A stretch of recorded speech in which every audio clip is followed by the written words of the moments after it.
రాష్ట్రంలో రాక్షస పాలన నడుస్తోందన్న బండి సంజయ్ వ్యాఖ్యలకు ఎంపీ చామల కౌంటర్ ఇచ్చారు. జూబ్లీహిల్స్ ఉప ఎన్నికలో బీజేపీ ఓట్లు ఏ పార్టీకి పడ్డాయో ప్రజలకు తెలుసన్నారు. బీఆర్ఎస్ హయాంలో జరిగిన దోపిడీని బీజేపీ అడ్డుకోలేదని చెప్పారు. బీఆర్ఎస్ దోచుకున్న దాంట్లో బీజేపీకి వాటా ఉందా అని ప్రశ్నించారు.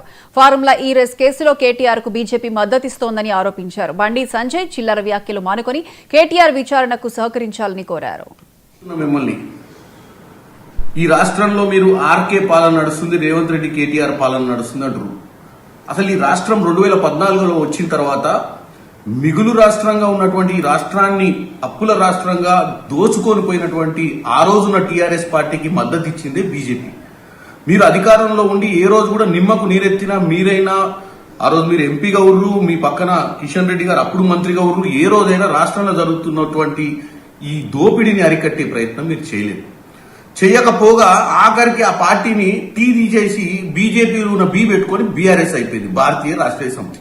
మీరు నడిపిరు 10 సంవత్సరాలు ఈ రాష్ట్రాన్ని దోచుకోనికి 2 పార్టీలు కలిసి సంసారం చేసిన ఈ రాష్ట్రంలో దోచుకున్నప్పుడు నిమ్మకు నీరెత్తినట్టుకురు. మరి మేము అనుకోవాల్సింది ఏంటి? వాళ్ళు దోచుకున్న దాంట్లో మీకు భాగస్వామ్యం ఇచ్చిరనా? ఈ రోజు కూడా ఒకటే చెప్తున్నాం మీకు. ఈ రోజు కేటీఆర్ గారి మీద గవర్నర్ గారు ప్రాసిక్యూషన్ ఇచ్చారు. అది 100 రోజుల తర్వాత ఇచ్చారు గవర్నర్ గారు. సరే, దానికి మేము గవర్నర్ గారిని మేము డెఫినెట్ గా అభినందిస్తున్నాం. ఎందుకంటే వారు మాకు అట్లీస్ట్ ప్రాసిక్యూషన్ కన్నా ఇచ్చారు.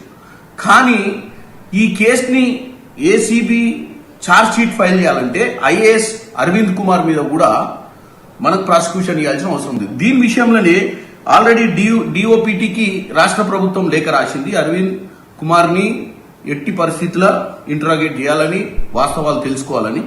కానీ బీజేపీ ఏం చేస్తుంది? ఇప్పుడు మళ్ళీ కావాలని చెప్పి ఈ యొక్క గవర్నర్ మీద ఒత్తిడి తీసుకొచ్చే ప్రయత్నం ఇప్పటిదాకా చేశారు. ఇప్పుడు కేటీఆర్ మీద ప్రాసిక్యూషన్ కి అనుమతించిన తర్వాత అరవింద్ కుమార్ ని దీంట్లో చేర్చడానికి, ఆయన మీద డిఓపిటి వాళ్ళు పర్మిషన్ ఇవ్వడానికి కూడా ఆపే